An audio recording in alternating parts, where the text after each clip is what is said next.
కదా అని కొన్నిసార్లు ఆశీర్వదించబడిన వారి యొక్క ఆశీర్వాదాలను ఈ లోక సంబంధంగా ప్రాస్పర్ అవుతున్న వారిని చూసినప్పుడు ఇతరులతో మనం పోల్చుకుంటున్నప్పుడు చాలాసార్లు మనకి నిరాశ అనేది వస్తూ ఉంటుంది. అందుకే దేవుని బిడ్డలంగా మనము ఇతరులతో ఎప్పుడు కూడా పోల్చుకోవడానికి వీలు లేదు. మనందరినీ దేవుడు ప్రత్యేకంగా సృజించాడు.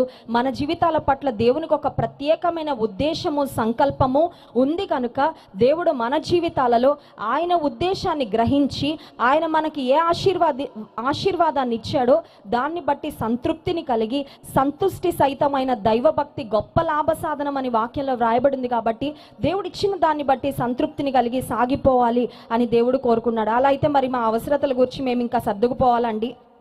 మా అవసరతల గురించి మేము ఏమాత్రం ఆలోచించకూడదా, బాధపడకూడదా, కృంగిపోకూడదా అంటే మనకున్న అవసరతలు ఏమైనప్పటికీ మనుషుల దగ్గర వెళ్ళి చెప్పుకోవడం కంటే, మనుషుల సహాయాన్ని కోరడం కంటే, మనుషులను ఆశ్రయించడం కంటే మనకు అవసరతలు వచ్చినప్పుడు ఫిలిప్పీ పత్రిక 4వ అధ్యాయం 19వ వచనంలో వ్రాయబడినట్లుగా దేవుడు తన మహిమైశ్వర్యము చొప్పున క్రీస్తు యేసునందు మహిమలో మీ ప్రతి అవసరమును తీర్చును అని వ్రాయబడింది. కాబట్టి మన అవసరతల కొరకు దేవుని సన్నిధానానికి వెళ్ళి అడిగినప్పుడు పరలోకపు తండ్రి మన అవసరతలను తీర్చేవాడు, మన పరిస్థితులను ఆయన చక్కబెట్టేవాడు. కాబట్టి మొట్టమొదటిగా మనిషికి కృంగుదల ఎందుకు వస్తుందంటే when we look at our needs, when we look at our wants, మన ఆశలు, ఆ తర్వాత మన అవసరతలు తీర్చబడనప్పుడు కొన్నిసార్లు కృంగిపోతూ ఉంటాం. నా స్థితి ఎప్పటికీ ఇంతేనా? కానీ దేవుడు చేస్తున్న వాగ్దానం యోబు గ్రంథంలో, నీ స్థితి మొదట కొద్దిగా ఉన్నను నీవు తుదకు మహాభివృద్ధి పొందుతావు. దేవుని మీద ఆధారపడి సాగిపోయినప్పుడు మన స్థితిగతులను దేవుడు మార్చేవాడు, మెరుగు చేసేవాడు. రెండవదిగా కృంగుదల ఎప్పుడు వస్తుందంటే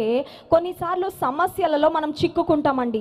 కొన్ని రకాలైన సమస్యలలో చిక్కుకొని ఇరుక్కుపోయినప్పుడు అనిపిస్తుంది, ఇక జీవితంలో ఎప్పటికీ ఇదే సమస్యలో నేను సాగిపోవాలా, ఇదే పరిస్థితుల్లో నా జీవితము మరి ముగించబడుతుందా, ఇదే పరిస్థితులు ఎప్పటికీ నా బ్రతుకులో ఉంటాయా అనే కృంగుదల వస్తుంది. అంటే కొన్నిసార్లు సమస్య రాగానే వెంటనే విడుదల కొరకు ఎదురు చూస్తాం, వెంటనే దేవుడు ఒక బ్రేక్ త్రూ ఇస్తే బాగుండు అని కనిపెడతాం. దేవుడిచ్చే వాగ్దానాలు చాలా మన జీవితంలో ఉంటాయి. ఈ వాగ్దానం ఎప్పుడు నెరవేరుతుందా అని చాలా ఆశతో, ఆసక్తితో మనం కనిపెడతాము. కానీ కొన్నిసార్లు వాగ్దానం యొక్క నెరవేర్పు ఆలస్యం అవుతున్నప్పుడు మనుషులం కాబట్టి అనిపిస్తుంది కృంగుదల. యోసేపు తన జీవితంలో దేవుడు అద్భుత కార్యాన్ని జరిగించడానికి ముందు ఐగుప్తులో ఒక బానిసగా 13 సంవత్సరాలు యోసేపు వేచి చూడాల్సి వచ్చింది. Joseph waited for 13 long years. ఆ తర్వాత మనం గమనించినట్లయితే అబ్రహాము సారాలు దైవికమైన జంట. విశ్వాసులకు తండ్రిగా పిలువబడిన అబ్రహాము తన జీవితంలో ఆ వాగ్దానం యొక్క నెరవేర్పు కొరకు 25 సంవత్సరాలు అబ్రహాము సారాలు వారు కనిపెట్టాల్సి వచ్చింది, వారు ఎదురు చూడాల్సి వచ్చింది. అంత మాత్రమే కాదు, మోషే తన జీవితంలో దేవుడు వాగ్దానం చేసిన తర్వాత ఆ వాగ్దానం యొక్క నెరవేర్పు కొరకు మోషే తన జీవితంలో 40 సంవత్సరాలు కనిపెట్టాడండి.